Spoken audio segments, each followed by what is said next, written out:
Kyrie Jesu Domine, dona eis requiem. Kyrie. Morning, everybody. Happy Mother's Day and Good Shepherd Sunday. We talked a little bit yesterday about Good Shepherd Sunday. Let's talk about Mother's Day. And first of all, I'm very thankful for my mom. You can kind of see a little picture of her over the shoulder there.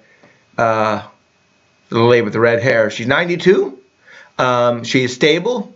Her mental state is pretty much deteriorated. She's in a nursing home. I take very good care of her. She'll repeat words and stuff, and I think occasionally recognizes. She comes out of her fog and recognizes myself and my sister. I don't know about the rest of my siblings or any of her grandkids or that. But happy Mother's Day, and I'm very thankful for the life that she gave me. And she was far from perfect. I mean, there's a joke going around our office that as kids, we found it easier to deal with our alcoholic father than we did our bipolar mother. Because mom was a roller coaster at times, and dad was, even though he was a drunk, he was a pretty quiet one. He was a very sadly depressed man at times.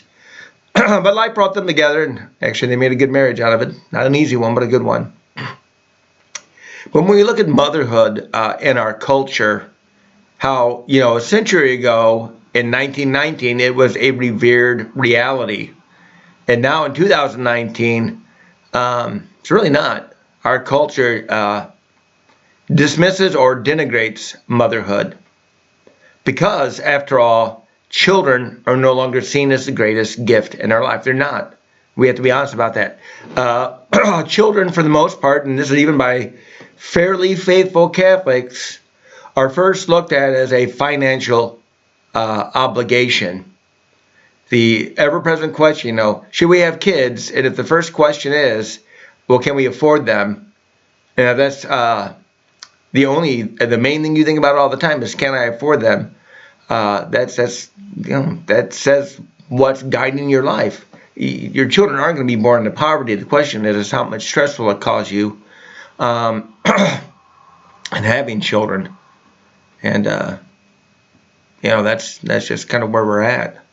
But a century ago, children used to be the greatest gift. I'm not saying we should all have super big families. I'm one of 6. But people get their 1 or 2 kids, and then they stop. They don't want any more. And so I can understand why we worry about things like health care. With 2 kids, what are the odds that either of them are going to take care of you when you're old? If you had 8 kids, or even 6, I mean, I took care of Mom for 8 years, and I still wish I could take care of her now. That was kind of the old model. I can still remember as a kid, a hospital bed like things, the old-fashioned ones, being in people's homes. And their parents were there, basically, staying with them until they died. Grandma was in her room, or grandpa, and that was the reality. But our society really denigrates and dismisses motherhood. It's seen as a thing, not really one of the sustaining realities of society and culture. So we can recover a sense of motherhood. We can recover a sense that children are a gift. They're not a right. They're more than a financial obligation or demand. We really see them as a gift from God. But that's going to take some time to recover that. That's one thing the Muslims understand, at least. Family is a gift. I can't say a whole lot about their family life because I don't know any Muslims who observe their family life and how they interact and everything. But families are a tremendous gift, and an important element, and they're really a stabilizer in families or mothers. You think about, for most of us men, if it's not for the women in our life getting us together, men can go months without talking to a relative or somebody, not even think about it. We get fixated on something, and we do it, and the day goes by, and didn't act on that day, and another day goes by. It's women who keep all the connections for the most part. It's women who really bring about communion at times in our life, and for that we should be thankful. So anyway, I hope you pray for your mom if she's alive. Thank God, and thank her in person. If she's dead, thank the Lord for her and pray for the repose of her soul.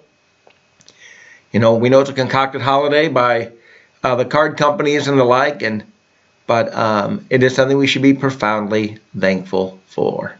So I wrote in the bulletin, we have 3 moms. We have our birth mother, we've got the Blessed Mother, and then we've got Holy Mother Church. And those 3 mothers hopefully are all a real blessing in our lives. Thanks.